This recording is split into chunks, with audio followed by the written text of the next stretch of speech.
Mesdames, mesdemoiselles et messieurs, bonjour et bonsoir. Cela dépend de l'heure à laquelle cela dépend de l'heure selon les continents, les pays où vous vous trouvez. Bongo bandeko balandi émission balobeli mboka na tondi bino botondi mingi po ete binonde bozali bato bozali kopesa biso makasi po ete toyeba kosolola penza mai matali politique lolenge na lobaka ete Congo démocratique ezali mboka oyo nzambe asili kopesa biso esengeli tolinga yango tozala na bolingo ya mboka na biso po ete na kati ya Congo oyo toyebi ete makambo ya lolenge na lolenge ezali kosalema nzambe azali kobatela vraiment yango wana na kotondo botondi mingi na tata nzambe mokeli na likolo na se na makambo nyonso minene azali kosala pona biso nyonso ba Congolais kati na mboka eye bongo na kobosana te o tozali kobenga le prophète Konde Polo Dominique oyo azali penza leader ya confession religieuse liloba na nzambe pe lisusu na kopesa message ko utepai na prophète Konde Polo Dominique oyo azali bongo boyebi mokolo mwa lelo ezali mokolo ya le 30 juin oyo ezali fête ya indépendance ya République démocratique du Congo lelo mboka na biso kokisi 65 ans depuis tozwa lipanda depuis tozwa indépendance na biso penza wana tokomona lisusu bato lokola ba ndeko Patrice Emery Lumumba o babundaka penza makasi po ete makambo ye esalema yango wana le prophète Konde Dominique azali qu'on présenter vraiment bonne fête. Il y a indépendance, il y a République démocratique du Congo. D'abord, na président de la République, son Excellence Félix Antoine Tshisekedi Tshilombo Penza, l'obiete Nzambe abatelaye, abatela Congo, Nzambe acha Penza Kimia, Namboka Nabisope, Nzambe ibana ko soutenir Mokonzi Mboka na gouvernement Mubimba na ba Congolais nyoso na oyo uti ko salema lokola ba accord na Mboka Nabiso l'obiete Kimia na Nzambe etambwisa ba accord wana. Donc merci beaucoup na otozali koloba le prophète Konde Polo Dominique. Bongo bandeko bino pe bozali kotala biso boyebi ete bisika nyonso bozali ngai Serge Mfomba Moluba Bwende nazali kotondo bino botondi penza mingi pe ko présenter bino ba bonne fête ya indépendance et mokolo mwa lelo ezala mokolo mwa réflexion monene bonne fête ya indépendance na la grande dame madame Louise Nkoyi kuna na Belgique vraiment bonne fête d'indépendance na ba Congolais nyonso na ya diaspora na Paris na France na Belgique na Suisse na Allemagne na États-Unis bino so bozali kotala biso na nzela ya nouvelle tendance télévision ezali chaîne na biso na kati ya YouTube pe ma réseaux sociaux nyonso pe bino bozali ko landa biso bongo na Molière Canal lelo ezali fête monene 65 ans ça s'est fait 65 ans ezali likambo ya mokete bongo na kobosana te penza lisusu bo tokende na lokola na moment ya présentation ya esengo ya baveu oyo ya anniversaire ya indépendance 65 ans ezali lisusu na tozali kobenga maître Trésor Mamba azali un jeune congolais kuna na kati ya province ya Lualaba azali leader ya jeunesse azali le motivateur de la jeunesse azali un jeune on azali kobenga ye ngai pona ngana globaki azali kaka te le motivateur ya ba jeunesse ya Lualaba mais azali motivateur ya ba jeune nyonso ya République démocratique du Congo pona ngai yende sengeli penza tata mokonzi ameka kote ba meka kotala ndenge nini kozwaye azala leader ya ba jeune dans les jours qui viennent na ko souhaiter penza maître Trésor Mamba azala pe nommé lokosoki ba konoma ye lokola responsable ya ba jeune lokola ministre ya jeunesse parce que c'est un jeune qui motive les jeunes pour être ba kende musika ba kende liboso ba sala makambo ya minene c'est un mobilisateur qui soutient vraiment makambo ya malamu wana nazali kobosana te azali bongo ko travailler pembeni ya mama Fifi Masuka et puis azali leader topé ya ba jeune président jeunesse ya parti bakobenga Fidek kucha pona yo maître Trésor Mamba un jeune qui a moins de 40 ans mais azako sala makambo nene azali ko simba brigade mobimba direction mobimbo bazali kobenga anticriminel nyonso brigade criminelle azali ko simba yango ko anti-fraude azali ko simbango kitoko nzamba batela maître Trésor Mamba na musala makasa azali ko sala pe na ebieta utei ko fêter anniversaire ya madame naye joyeux anniversaire madame Trésor Mamba pe lisusu tokei kaka na basuwe tozali pe na tozali ko benga excellence Roy Kaumba Mande Philippe we azali bongo ministre provincial et intérieur ya Lualaba yepe azali ko présenter vraiment bon ba venaye bonne fête d'indépendance d'abord na le premier citoyen de la République démocratique du Congo son excellence Félix Antoine Tshisekedi Tshilombo azali pe ko présenter ba venaye lisusu na mama Fifi Masuka Saini azali ko présenter ba venaye na ba kongomani nyonso oyo bazali kuna na Lualaba pe na Congo mobimba. Coup de chapeau na excellence Roy Kamba Mande Philippe on a bengaka toujours le ministre provincial de l'intérieur et sécurité oya yebi kolande la province naye pour être insécurité ezala muke toko tipenza na mojindo ya masolo na biso ya mokolo lelo toko solo la mingi bandeko to ebiete mboka na biso e mona ki pasi to utaki na boumbu ya colonisation to utaki na boumbu ya makambo ebele congolais anyoko maki mingi kasi boyebi histoire ndenge ezali yaki kosala to ekozwa indépendance na 1960 le 30 juin yango ane sengeli to tondo nzambe botondi na likambo wana nokite soki nzambe te mboka na biso okende toujours de difficulté en difficulté boyebi no moko pasi to uti komona ezali makasi bitumba na mboka na biso ba problème ya ndenge na ndenge botai komona ba signature ya ba corps oyo ba congolais monene une grande dame na kombo ya madame Thérèse Kaikwamba oyo azalaki délégué oyo azali délégué azali ko représenter République démocratique du Congo autaki ko signer na homologue na ya affaires étrangères ya Rwanda ba signaki penza accord moko monene. Cette dame maman Thérèse Kaikwamba c'est une dame azali forte, c'est une femme qu'on doit vraiment encourager. Bomoni namboka ba mama bazali très importante.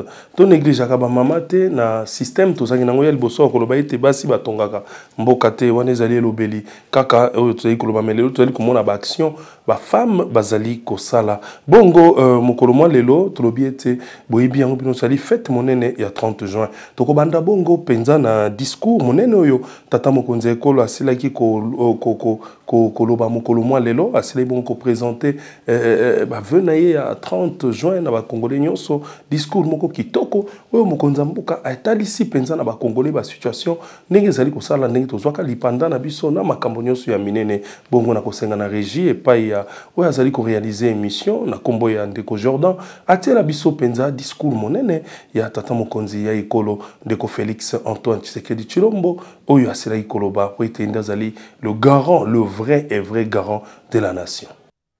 J'en appelle également à un changement profond de comportement.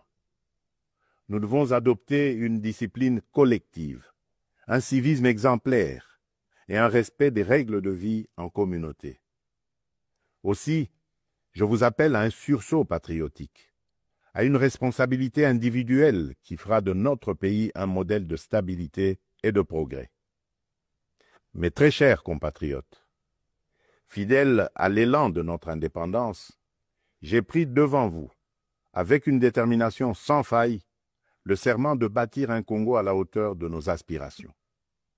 Avec constance et détermination, j'ai placé la transformation de notre nation au cœur de mon mandat, mu par l'ambition profonde de faire de la République démocratique du Congo une terre de justice, de prospérité partagée et de dignité retrouvée. Cette vision que je porte avec vous et pour vous irrigue chacune de nos décisions et sous-tend les réformes audacieuses que nous menons dans un esprit de renouveau et de souveraineté assumée. Aux côtés du gouvernement, j'ai engagé une série de réformes économiques, judiciaires et institutionnelles visant à asseoir un véritable état de droit, à éradiquer la corruption et à créer un climat des affaires propice à l'investissement et à l'initiative. Les premiers résultats sont tangibles. La croissance économique connaît un rebond durable. L'image de notre pays s'améliore sur la scène internationale et la confiance des investisseurs renaît. Ce regain de confiance se traduira prochainement par la signature d'un accord stratégique inédit avec les États-Unis d'Amérique dans le secteur minier. Cet accord marquera une étape décisive dans le positionnement de la République démocratique du Congo comme un acteur central de la transition énergétique mondiale et de l'économie verte émergente. Il visera à valoriser de manière souveraine nos minerais stratégiques, en particulier le cuivre, le cobalt et le lithium, tout en assurant une répartition plus équitable des retombées économiques au bénéfice des populations congolaises. Bouti bino nyonso kolanda penza makambo tata mokonzi auti koloba bandeko na lobaka ete mboka ezalaka dirigé toujours na un seul chef.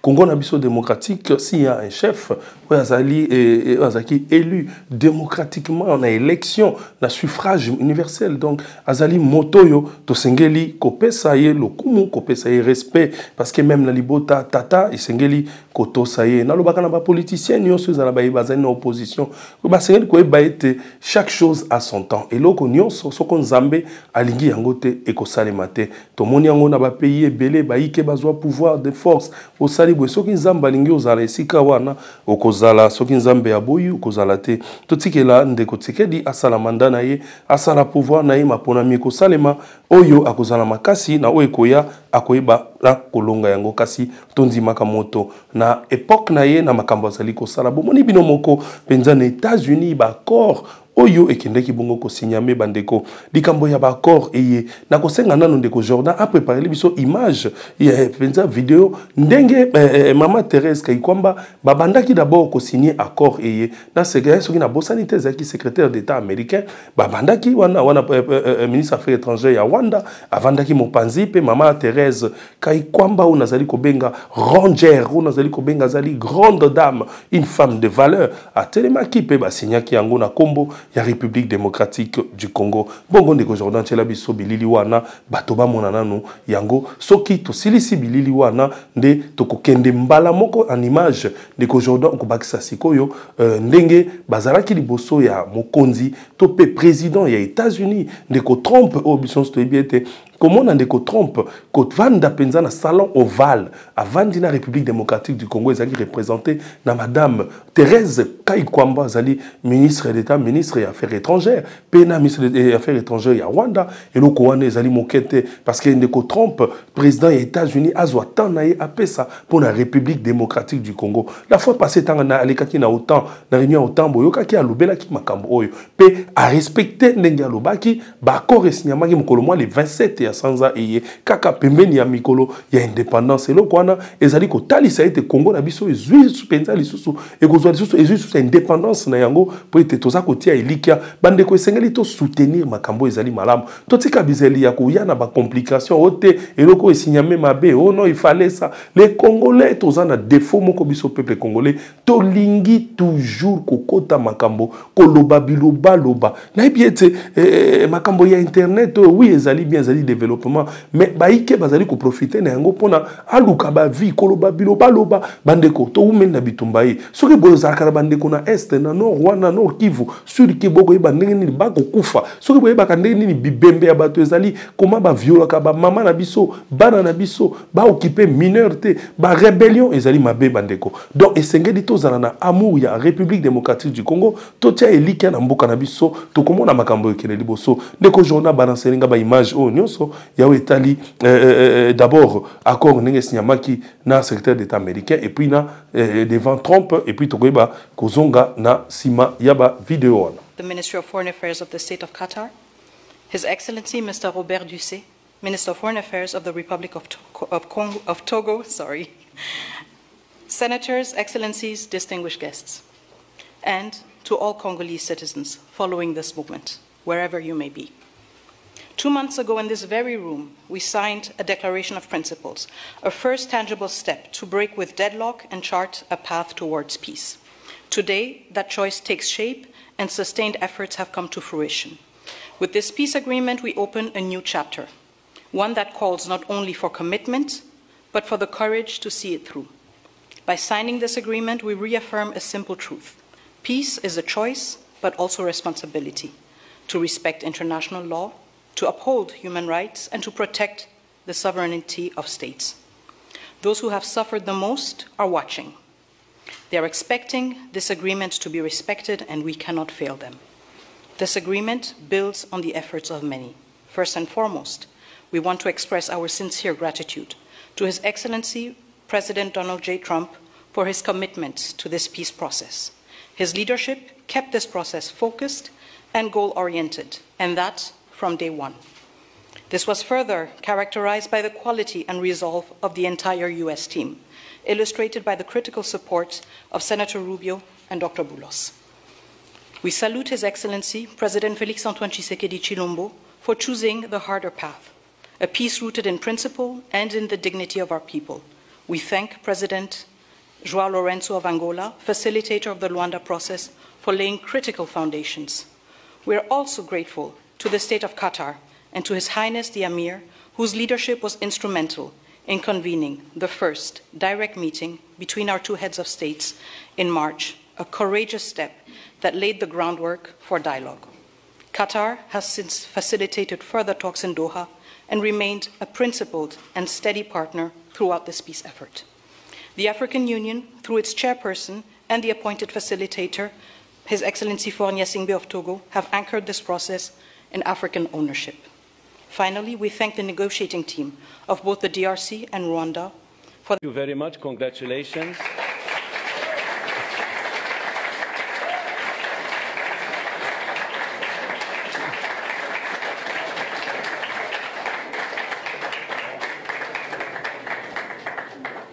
This concludes the proceedings. Félicitations. Nous sommes ici aujourd'hui pour célébrer un triomphe glorieux. C'est ce que c'est, pour la cause de la paix. Cela faisait longtemps qu'on attendait la signature d'un accord de paix historique entre la République démocratique du Congo et la République du Rwanda. Ce conflit dure depuis de nombreuses années, on dit 30 ans, dans la région des Grands Lacs en Afrique, et peut-être même avant cela. La région des Grands Lacs doit être magnifique, n'est-ce pas? Magnifique! Une belle région, mais ils ont eu beaucoup de guerres, beaucoup de combats, beaucoup de morts. Cela a déplacé d'innombrables personnes et coûté la vie à des milliers et des milliers de personnes. Mais aujourd'hui, la violence et la destruction prennent fin, et toute la région entame un nouveau chapitre d'espoir, d'opportunité, d'harmonie, de prospérité et de paix. Cela faisait longtemps qu'on attendait. J'ai dit, depuis combien de temps dure la guerre? Un ami très impliqué a dit 30 ans, et au moins 6 millions de personnes ont été tuées pendant cette période. C'est incroyable. Quelqu'un a dit que c'était la plus grande guerre sur la planète depuis la Seconde Guerre mondiale. C'est une honte, mais nous allons y mettre fin. Je veux exprimer ma gratitude et mes félicitations aux représentants de la République démocratique du Congo et de la République du Rwanda qui ont signé cet accord crucial il y a peu de temps. Ils viennent de signer devant nous. Permettez-moi également de remercier le secrétaire d'État Marco Rubio, qui a travaillé très dur sur ce sujet. Et nous avons travaillé ensemble dessus pour son leadership exceptionnel, ainsi que le conseiller principal pour les affaires africaines, Mossad Boulos, qui, comme vous le savez, passe beaucoup de temps en Afrique et s'y sent très à l'aise. Je lui ai demandé s'il était mal à l'aise avec tout ce tumulte et tous ces meurtres. Et il m'a répondu « Non, je ne l'étais pas. C'est ce dont vous avez besoin. Quelqu'un qui peut gérer cela. » Mossad, je veux vous remercier beaucoup pour le travail incroyable que vous avez accompli. Je veux également remercier l'Union africaine, le Qatar, le Togo, pour avoir travaillé étroitement avec les États-Unis. Je sais que le Qatar a travaillé très dur, et nous venons de parler de l'Union africaine. J'ai hâte de les accueillir ici, pour la réunion officielle, qui aura lieu en juillet. J'ai hâte d'y être, et vous feriez mieux d'être là pour couvrir l'événement. D'accord? Nous ne tolérerons personne d'autre pour couvrir cela, sauf vous. C'est une percée énorme. En quelques mois, nous avons maintenant atteint la paix entre l'Inde et le Pakistan, Israël et l'Iran, la RDC et le Rwanda, et quelques autres aussi. La Serbie, vous savez, Ils étaient prêts à entrer en guerre avec un groupe que je ne mentionnerai même pas, car cela ne s'est pas produit. Nous avons pu l'arrêter. Mais j'ai un ami en Serbie, et ils ont dit qu'ils allaient entrer en guerre à nouveau. Je ne le mentionnerai pas, c'est le Kosovo, mais c'était le Kosovo. Ils allaient avoir une grosse guerre, et nous l'avons arrêté. Nous l'avons arrêté à cause du commerce. Ils veulent commercer avec les États-Unis. J'ai dit, nous ne commerçons pas avec les gens qui vont en guerre. Nous l'avons également dit à propos du Pakistan et de l'Inde. Il y aura des accords bilatéraux. Nous négocions un accord sur les minerais avec la RDC pour des minerais critiques. De nombreuses entreprises américaines ont manifesté leur intérêt pour investir en RDC, et ce sont des investissements à long terme. Idem pour le Rwanda, de nombreuses entreprises américaines s'y intéressent, non seulement dans l'extraction, mais aussi dans le traitement des minerais en aval et en milieu de chaîne. Nous soutenons également le corridor de Lubito, qui comprendra la construction d'infrastructures. Il y a 2 jours, les États-Unis ont signé et soutenu un projet de 1,5 milliard de dollars pour la transmission électrique de l'Angola à la RDC. Et il y a de nombreux autres projets de ce type en préparation. Sous votre direction, Monsieur le Président, nous travaillerons étroitement avec les 2 pays, avec le soutien du Qatar, pour nous assurer que cet accord est mis en œuvre. Beaucoup de nos entreprises sont maintenant dans ces 2 pays, surtout depuis que nous nous entendons si bien. C'est probablement ainsi que nous avons été réunis. Nous avons beaucoup de nos grandes entreprises là-bas, entre les terres rares et toutes les autres choses qu'elles font en Afrique, qui se développent énormément, surtout dans ces 2 pays. On dit que vous avez des terres parmi les meilleures au monde. Nous faisons beaucoup de choses différentes. Donc, Bouti Penza, Binonyo Sokomona, Makambo wana, ndenge nazali koloba, peuple congolais esengeli tolongola motema likundu. Bomoni binomoko, les États-Unis, boyebi yango ezali parmi ba grande puissance ya monde. Comment na salon val wana ba yamba bino po solola, makambo ya mboka ezali facilité. Na kati ya salon val wana nde makambo ya minene États-Unis asalaka, makambo ya minene États-Unis asololaka. Et ça les makakuna na kati ya salon val wana bo zali bouti komona binomoko mama Thérèse Kaikwamba ndenge asololi pe makambo ezaki malamu. Na ebiete na kati ya makambo nyonso conférence de presse et ça les maki même ba journaliste bazala ki wana ba ko beta mituna de ko journal na kanisa bato batali yango o ezali penza eloko ya monene. Donc tozala na bolingo ya République démocratique du Congo parce que c'est notre pays, c'est notre chère patrie. Soki toko boya mboka oyo, soki toko linga Congo te ezali na mboka msuto ko linga te.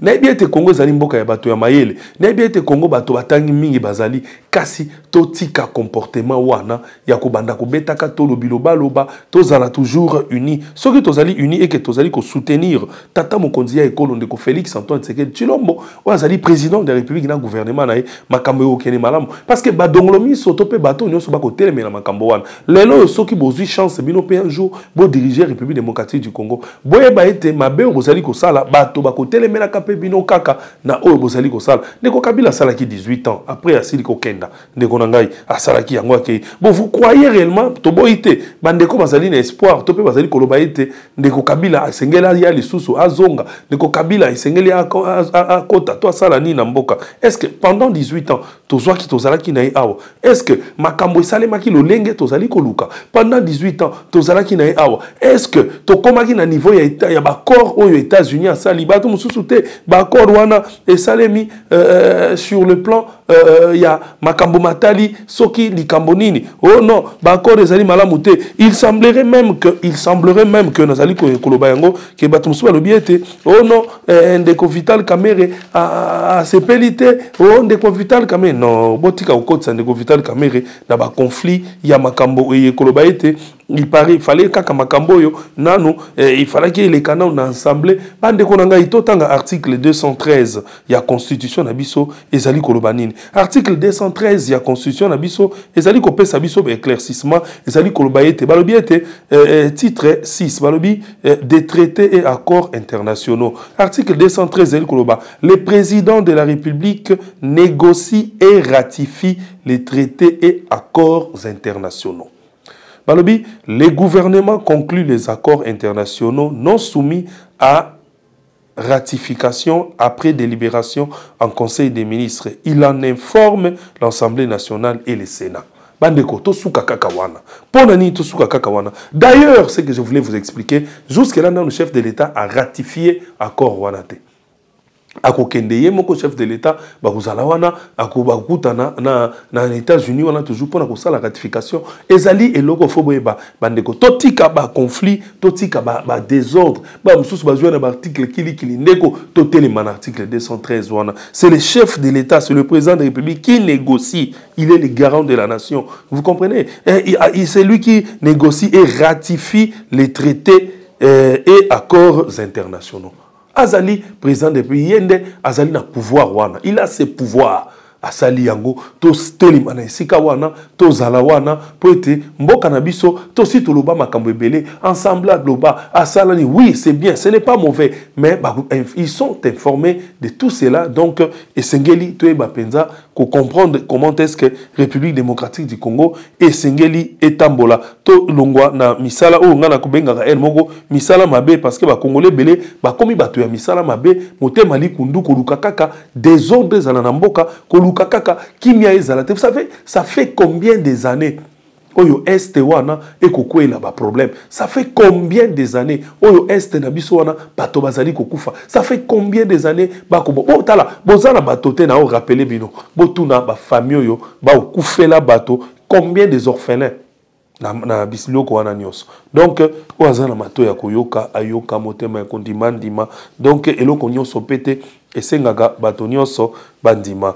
Tokei penza du côté à ba réaction ya sur ba accord oyo. Tomoni pe otozali kobenga monsieur la Senko et ECC ont exprimé leur satisfaction suite à la signature de l'accord de paix entre la RDC et le Rwanda. Donc Senko et ECC otozo un peu élément oyo monsieur l'abbé Chole asili penza koloba par rapport ya accord oyo uti kosalema. Cet accord doit positivement être salué parce que, comme a dit le révérend Eric, ça nous facilite les choses. Et puis, bon, moi, ça me fait plaisir parce que ça nous donne finalement raison. On a été critiqué quand on avait avancé la nécessité de parler avec tout le monde, y compris avec ceux qui ont pris les armes. On nous a traités de traîtres et je crois que maintenant que l'État congolais s'est engagé clairement dans cet accord-là, montre clairement que le père spirituel avait raison. Évidemment, nous, on voyait d'abord les choses commencer par au niveau national et puis au niveau sous-régional. Et au niveau sous-régional, c'est d'ailleurs l'aspect le plus compliqué. Mais là, je crois que la tâche nous a facilité. Mais je voudrais surtout dire que, étant donné que l'accord intègre pour parler entre le AFC M23 d'Owa et le gouvernement, c'est déjà un dialogue congolais. Alors là, je crois que ça montre aussi la pertinence du dialogue national parce que il ne faudra pas donner comme message on ne peut dialoguer qu'avec ceux qui ont pris les armes. Ça, c'est très dangereux. Et je suis content que les choses évoluent justement dans le sens qu'il faudrait suivre pour arriver à une paix durable. Bouti bino moko kolanda penza ndenge bandeko ya ECC nepui na bandeko ya catholique ndenge bauti ko Senko basili ko solola penza sur ba réaction ya makambo wana tozali toujours na ba réaction ya o etali ba accord oyo esalami na États-Unis to biete congolais nyonso azali ko réagir de sa manière mais ba courageux ba o ba biete ba yebi makambo wana ba réagir en vidéo ya auto ko tiela bino tozo asiko mama Thérèse Kayikwamba a réagi saki mpona koexplike parce que bamosusu bazali koloba ete baaccord wana ezali lié na économie, ezali lié na minere, ezali lié na makambo kilikili parce que omoni bango basali baaccord batraité wana esalami bino moko peuple congolais bokolanda mpenza mama Thérèse Kayikwamba oyo ye moko azalaki yenda signé na kombo ya République démocratique du Congo. Pe Trump alobaki ete amoni ete bato wana mibale bazali makasi, bazali mayele, bazali penza bato ya nguya ya bompikiliki, ayebi ete bako respecter yango. Nde ye mo Trump pa alobaki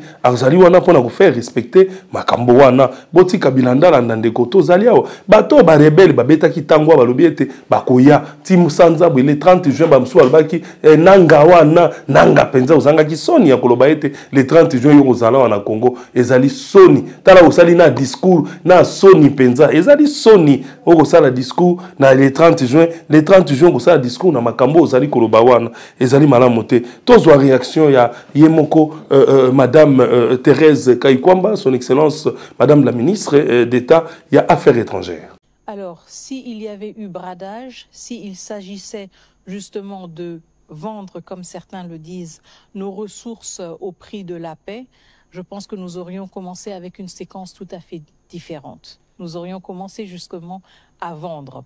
Mais ce n'est pas ce que nous avons fait aujourd'hui. Ce n'est pas ce que nous avons signé aujourd'hui. Aujourd'hui, nous avons signé un accord de paix dans lequel il n'y a aucune provision sur les questions économiques, sur les questions de minerais stratégiques.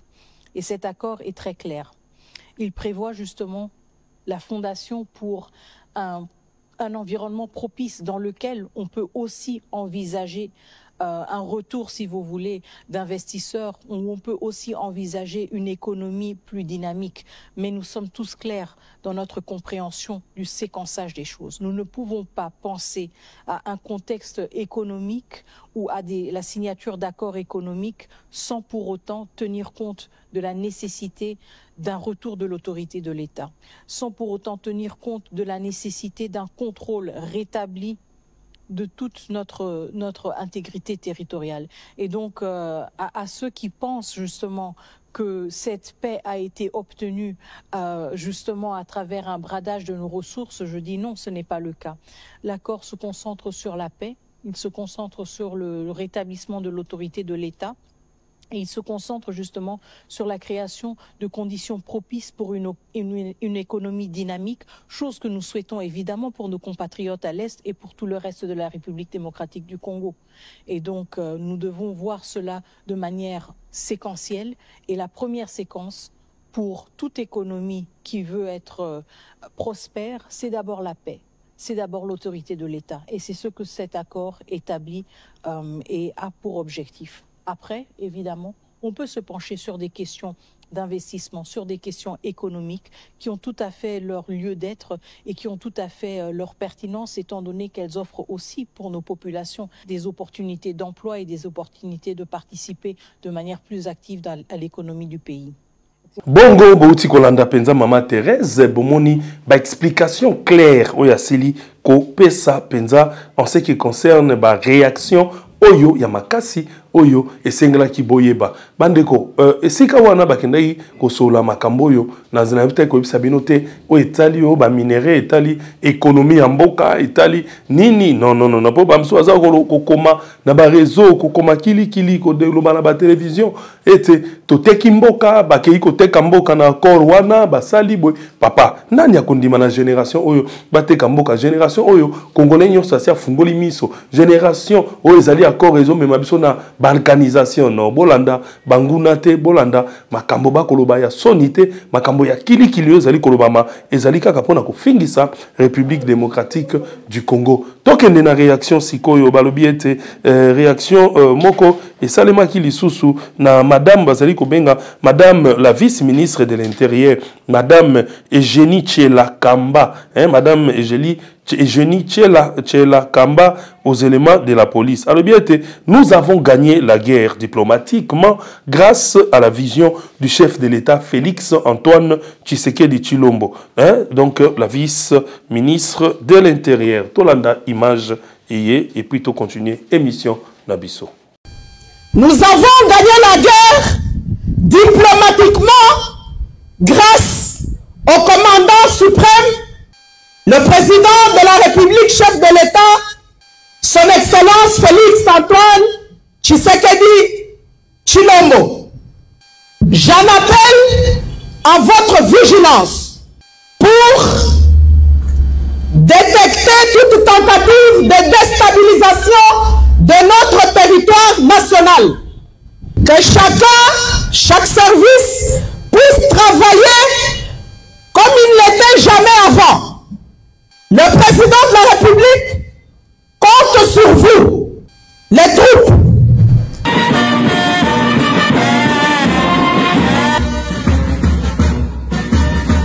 Bandeko bouti bino moko koyoka penza makambo ndenge e tizalaki kosalema ndenge madame Eugénie Tchiela oya zali bongo la vice première et la vice ministre ya intérieur oya zali ko travailler bongo elongo na titulaire naye topé chef naye le VPM ya intérieur son excellence Jacquemain Chabani bongo bandeko to zali toujours na politique kosola makambo matali mboka kuna pe tozali kobenga le général major John Chibangu asila ki penza ko beta meeting moko monene ya soda penza beta ki meeting monene azalaki ko s'en prendre penza makasi na ndeko Kabila na et puis aosaki baton makasi alobaki en tant que militaire parce que il faut pas défendre bazali ko défendre Congo parce que mboka soki ezali attaquer les militaires sont là rôle il faut pas défendre mboka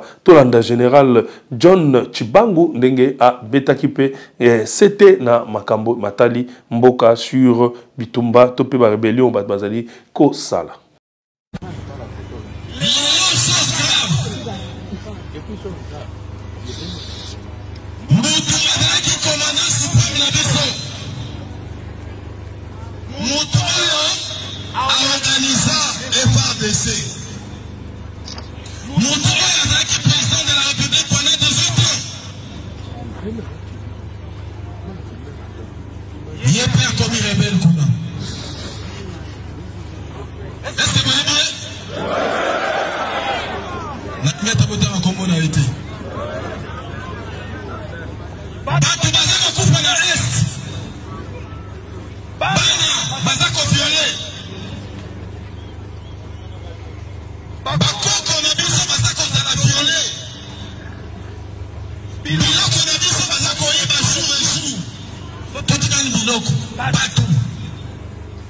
Le président honoraire, sénateur à vie, Congo est président. Congo est président. Lélo, il a un nom pour le Congo. Autant de milliards et d'animalité pour le Congo. Assaili Congo pendant 18 ans. Malheureusement, Lélo, Yewana a commis rebelle. A commis qu'on recruté. Nana Kolomana Bino, Soki Moutuka Ekoe Bisabino, a recruté Bino, Bokene Bosa la rebelle, et le moment qu'on a eu, Azakoko Sabino. Bolandi Binomoko Ndenge, le général de brigade plutôt, le général de brigade, John Chibangu. A Sili Penza Koloba, Boyoki Binomoko, Oya Sili Koloba. Donc, Congo Nabiso et Sengelito Telema, Bakonzi armée. Sengeli bo fungola kamiso bo telema poete bo pesa ka moral na basoda na bino bozali na bango poete makambo maleka malamu penza makasi to zali toujours na kati émission na biso to kokende sikoyo du côté à la police et sika les commandants ville Kinshasa na kombo ya le général major Israël Kankou le général major Israël Kankou que je salue parce que na moni allure ayenango ezali allure comme alamu azalaki la fois passée tourner ya ville à Kinshasa en moto bo monaki ndenga zali ko tambola na sepela ki lisusu ndenge atambola ki pe na ba fourrière na Kinshasa awa ko tala comment est-ce que ba soda topé ba policier topé bato bazali ko tambola na mituka ya fourrière ya ville à Kinshasa pona ko kanga ba mituka bazali ko kanga bloko mususu ba arrestation arbitraire ya ba topé mituka na bango na ba condition kuti mutuka moto telemi a chef de détresse au lieu yo policier topé bino bato fourrière bo sungaye bo ko benda mutuka ne boche pembeni parce que mutu mususu tanga tie détresse ezana ba panne musu na mutuka moyen ninga ezate na transmission soke bimi mutuka ko ninga na te faut ko tombola peut-être ke ko luka mutuka we ko tombola mutuka na e po ebenda e ekende mais bino bokozwa yango botomboli yango boke nango na fourrière po apesa bino ba mukolo mutuka soka ye boza ko bamba ba montant moko forfaitaire oka $300 boko $50 on dirait bino moko bozwa ka salaire wana ya $300 ezali malamu te esengeli bozala na bolingo ya Congo mutu moko tango zwaka mutuka déposer bino pe ba population tango zali ko parquer mutuka na yo esika esengeli balobi bien tango linko parquer momentanément kabola bordure ba bordure ba chaka wana kabola ba pine na bordure bato wana ba ko kamata yango te bosala loko comme il se doit tokotala penza image sikoyo ya le général Israël Kankou, commandant à Villa Kinshasa, ndenge atambola ki na ba poste ya police, na sepela ki penza na vidéo o Nathalie Sabino, atambola ki na poste ya police moko akuti ba bavure ezali ko salema esika wana. Total na image après na koya ko commenter sur yango.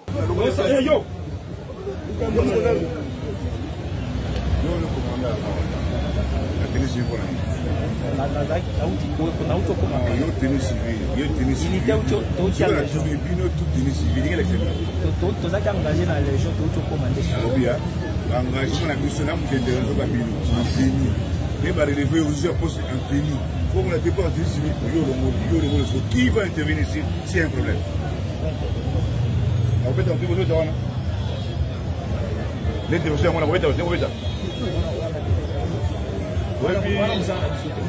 Soki bapesi no pete oyo il faut bapesi no responsabilité. Tout ce que les éléments vont faire ce que ça à l'encontre du règlement ils ont de couper en mots. J'ai vite compris que si vous ne commandez pas parce que tout est personnel en tenue civile, tout le monde la LENI en tenue civile. En tenue civile, il y a plus ça maintenant la LENI ici opère en tenue civile. On a eu commandant. Vous avez tenu le tout les armes. Donc il a comprendre que le général Kabé a un problème sérieux. Un problème sérieux. Ça je l'appelle, on a vu ce qui est, par contre, dans ma cambouesse.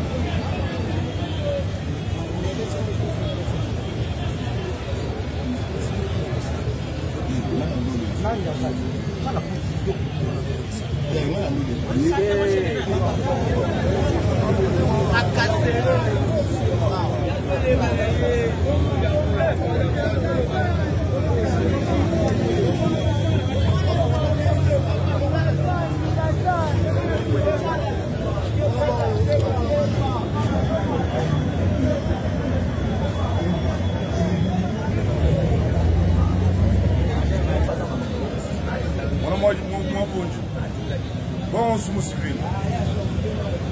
Le commandant est civil. Commandant civil. Et au béni, vous voulez civil. Tout le monde. Je ne sais pas la l'année travaille avec les civils, je ne sais pas. Vous, le commandant, vous êtes en tenue. Mais comment est-ce que les civils? Je l'amène là-bas. Je vais vous l'amener parce que ce qu'ils ont fait là, c'est comme si la police n'a pas de commandant. Mais je sais qu'à la ligne, il y a un commandant. Je connais vos qualités.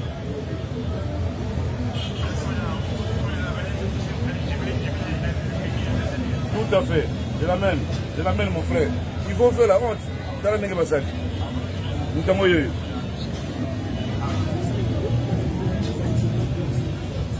C'est la part. C'est là.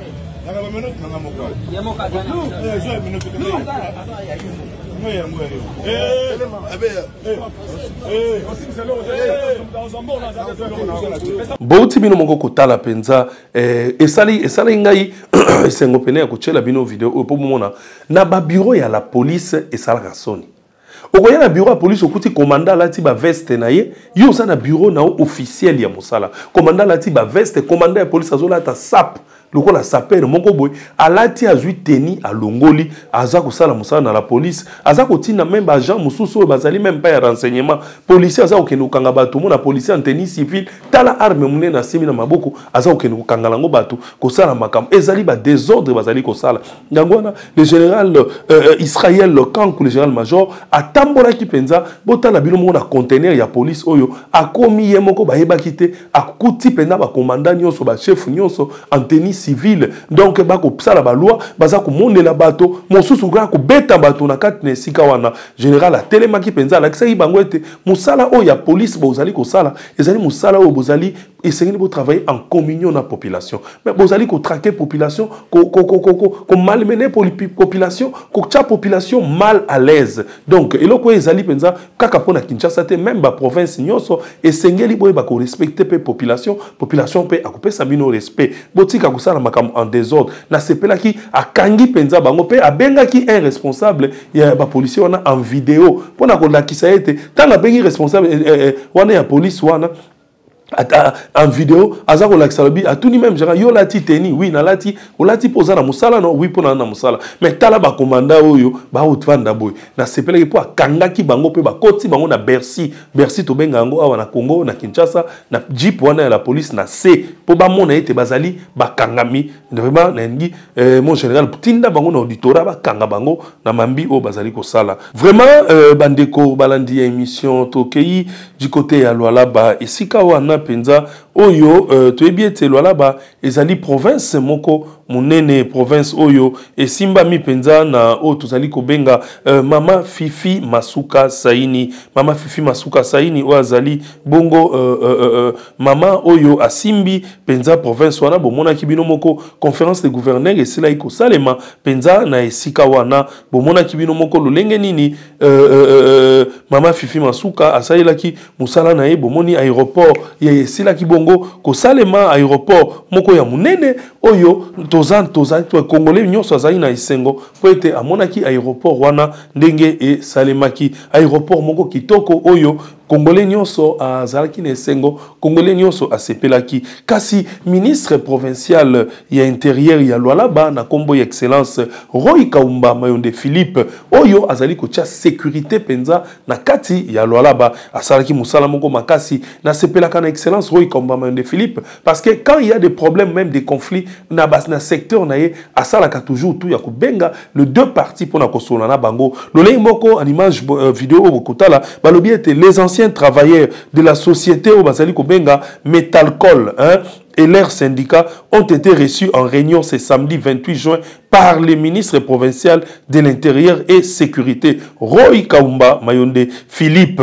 Au cours de cette rencontre, le patron de la sécurité qui a suivi les points de vue des uns et des autres a demandé aux deux parties de favoriser la paix.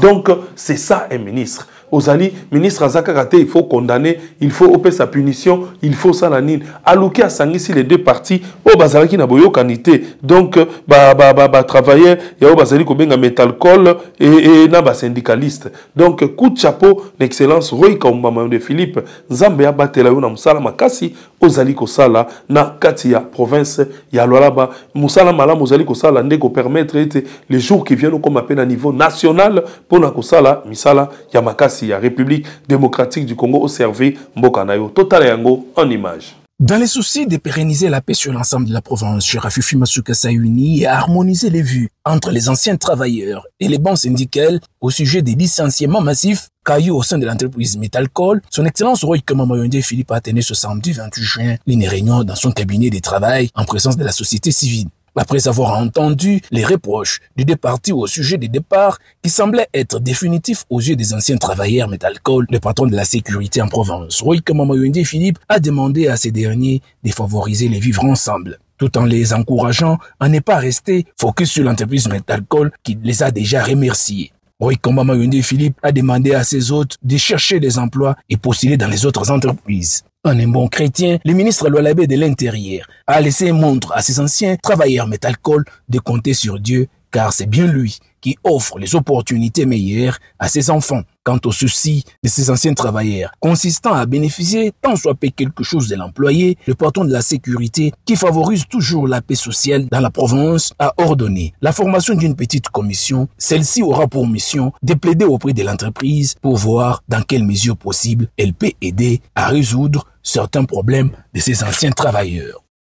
Wana bandeko bomoni bino moko lolenge makambo esalemi donc la paix esengeli éprimé na bosana kate ko remercier otozali ko benga Henri le votre kalala oyazali chargé ya communication ya ministère provincial et intérieur kuna na lwalaba nzambe abatela yo tokei penza mokolo mwa vendredi bomona ki bino moko conseil des ministres esalema ki penza makasi na République démocratique du Congo conseil de ministres oyo peuple congolais nyonso azelaka po yoka compte rendu na yango na conseil des ministres wana président de la République asela ibongo ko senga na gouvernement a redoubler les efforts pour la réaction des actions stratégiques répondant aux attentes du peuple. Donc président azali ko senga ite makambo basala makambo ba redoubler ba effort basala makambo ya malamu po ete o peuple azali ko zela a se retrouver peuple azali ko zela alia malamu peuple azali ko zela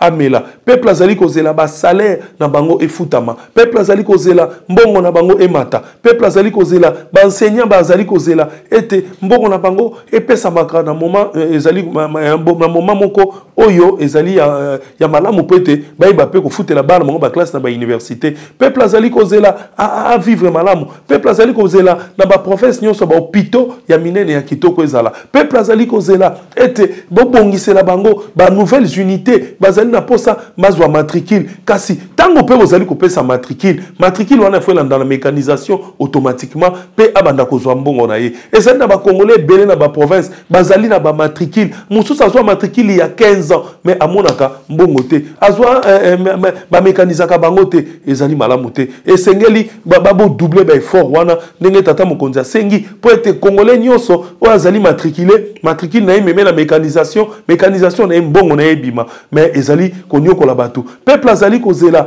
ete bino ba autorité ya ba province bosala makambo ya malamu peuple azali kozela ete banzela etonga mala ba province peuple azali kozela ete mituka ekota ba bus ezali na province mususu batambola ka makoloti na génération oyo ezali na problème mususu batu tambola ba 200 km 300 km 100 km abanda mutalali pena une semaine 2 semaines nzela pour komaka esika sen kokende peuple azali kozela makambo ya minene donc conseil des ministres oyo ezali conseil des ministres moko ya ko fortifier pona ko pesa bino ba ministre sekeli bo redoubler penza ba effort pour te toko na ba attente ya population esima malamu peuple azali kozela bo silisa kuluna peuple azali kozela crime esila na mboka peuple azali kozela kimia ezala na République démocratique du Congo basalaki conseil des ministres moko ya malamu merci ndenge bosili kotala émission eye bandeko balandi ya émission balobeli mboka na tondi bino botondi penza bino nyonso botali yango bongo nazali ko souhaiter vraiment bonne fête de l'indépendance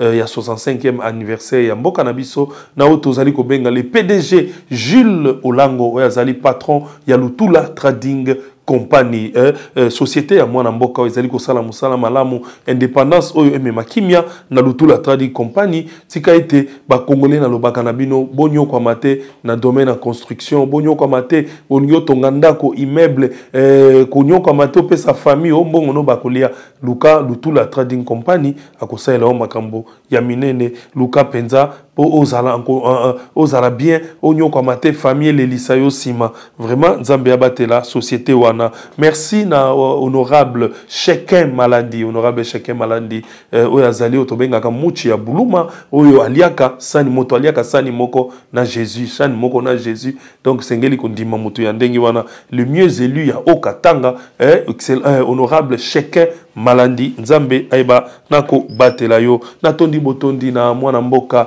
tozali ko benga Gérine Mbalemba bonne fête de l'indépendance na yo esiko zali PDG ya Molière Canal bonne fête d'indépendance na mwana mboka wazali financier na Molière nako bosa na ete ndeko Benjamin Bonja na madame na ye madame Mbombo nzambe abatela na pesi lisusu bonne fête d'indépendance na ba technicien na biso lokola ndeko Jordan réalisateur émission Balobeli Mboka, Nandeko Généon, bonne fête, Nandeko Corneille, Kassonga, bonne fête de l'indépendance, na Alain Dele, le PDG à Nouvelle Tendance Télévision, bonne fête de l'indépendance, na TED, Kuna na Molière Canal, Nandeko DJ Lutadila, bonne fête de l'indépendance, na les Grands Niaou, Papa Léon de Mbalemba, bonne fête d'indépendance, na yo, na famille na Umopimba, Yondo Zali, les leaders charismatique ya Molière Mobimba, Papa Léon Mbalemba, bonne fête na yo, na Madame Nzamba Batelabino, 65e année, oyo ya indépendance, ezala malamu,